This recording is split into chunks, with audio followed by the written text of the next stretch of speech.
Go. Good day, everyone. So now we will demonstrate our flowchart using Microsoft PowerPoint. So um, our flowchart shows that um, how user accounts and user roles, permission, and access are managed. So let's begin. So first is a start. Then, syempre, kailangan mong i-open yung application.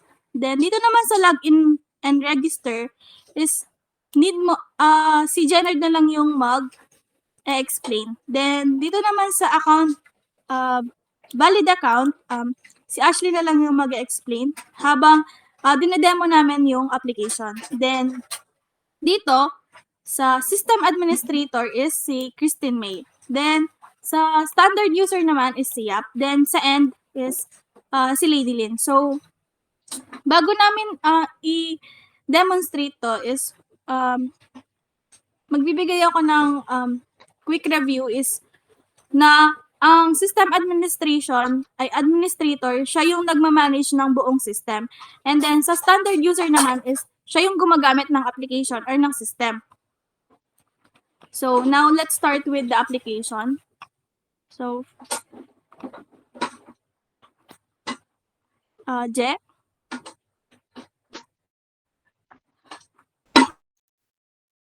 So, dito, gagawa muna tayo ng bagong account. Mag-add tayo. Then, ilagay natin dyan yung email or create one.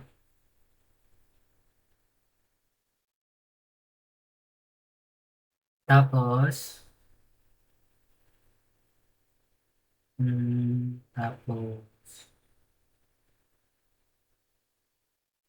yan, ilalagay na dyan yung email natin.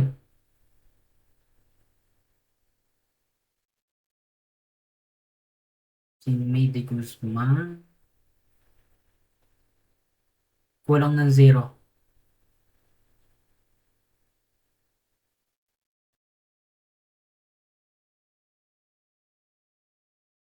Then next. Then, create password.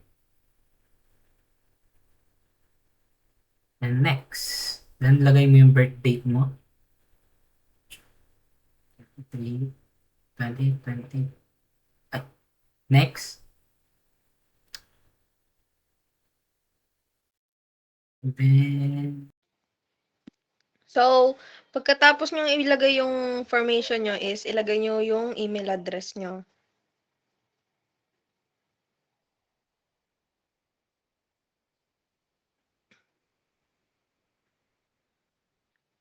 And then, next. Tapos dito, ilagay natin yung code na magsisend sa Gmail account mo.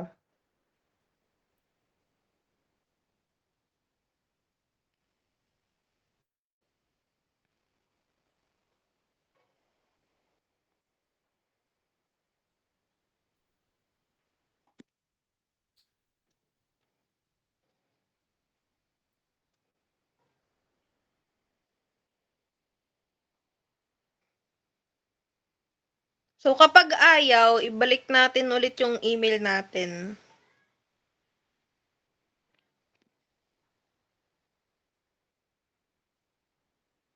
Ulitin natin hanggang may mag-send na code sa Gmail account mo.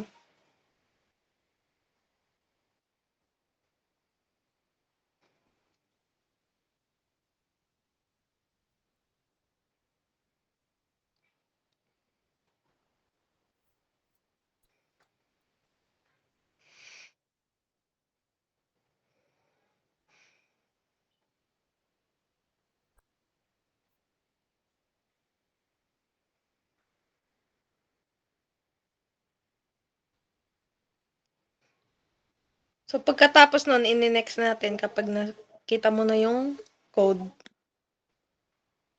Tapos maghintay tayo.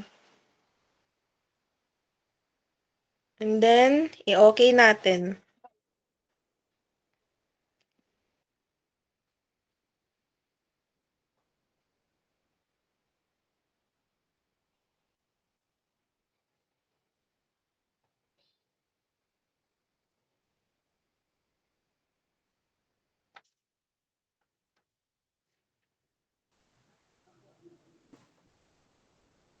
Next is system administrator. Yung system administrator is siya yung may special access siya sa special access and control sa system. Siya yung kaya niyang control ng isang system, mag-create, and yung mga privacy niya. Next naman is create account. Dito is pag meron meaning is pag merong mga bagong account na mag-a-apply sa user is ma-accept niya and kaya niyang ang access. Modifying account. Modifying account is pag meron ka ng account is pwede mo na siyang i-edit or i-update yung mga information mo. Disable account, dito naman is temporary lang na disable yung account mo kasi tinanggalan ka ng access ng administrator. Then next one is delete account. Dito naman is permanent na ma-delete yung account mo. Applying account policy and permission. Dito is yung mga policy ng PowerPoint ipapakita and yung mga permission na kailangan mong sundin. View system reports and logs. Dito is yung pag meron kang gustong i-report, ay pag mayroong report na ginawa yung standard user, makikita mo doon and yung mga nag-log in and nag-log out.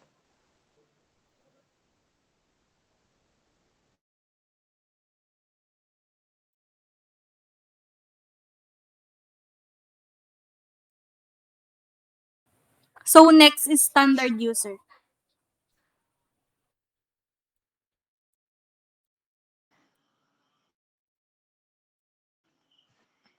So, bali, dito na natin papakita yung mismong loob ng app, no? At kung paano siya ginagamit. Bali, ito yung first niya is home. Dito sa itong mga to, yan yung mga available template na pwede nating gamitin, no? So, mamili na tayo dyan kahit saan. Yung pangalawa, Chi. So, wait lang. So dito, no, dito pwede tayo dito sa mismong first slide, pwede tayo maglagay ng kahit ano diyan, no. Kunwari, hi. O mismong title kung anong gusto mo. Tapos yung sa taas naman, iyan yung mga available features ng app na pwede mong gamitin, no. Sa insert, design, no, transition, animation, slide, record, na kung saan is, iyan yung mga available features na pwede mong gamitin upang mas lalong mapaganda yung presentation mo. And then, pagkatapos nun, i-save na nun natin. Kuwari natapos ka ng pwede i-save na nun natin. And then, i-save natin. Tapos, pwede mo ring ilagay ikaw nang bahala kung saan file mo pwedeng ilagay at anong file naman gusto mo ring ilagay nun. So, save natin.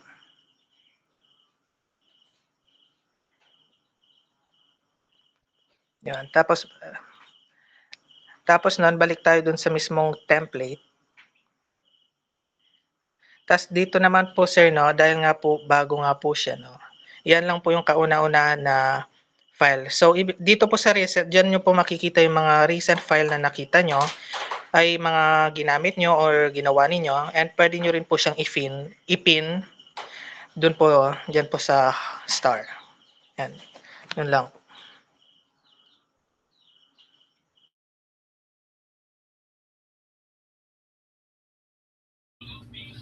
Tapos, dito naman sa user account is makikita mo din dito yung mga tulad nito. Pwede kang mag-design or maglagay. Then, dito.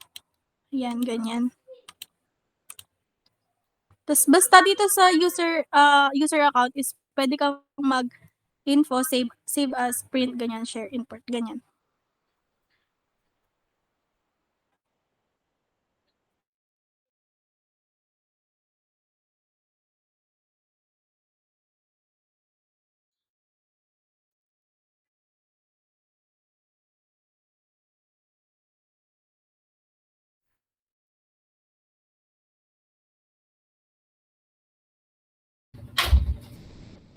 Dito na po.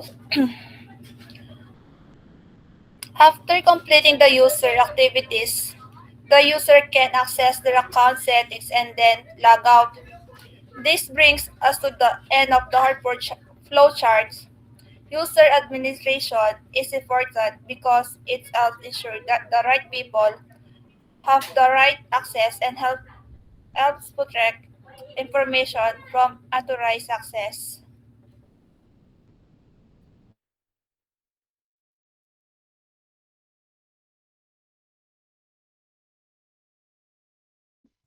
That's all. Thank you.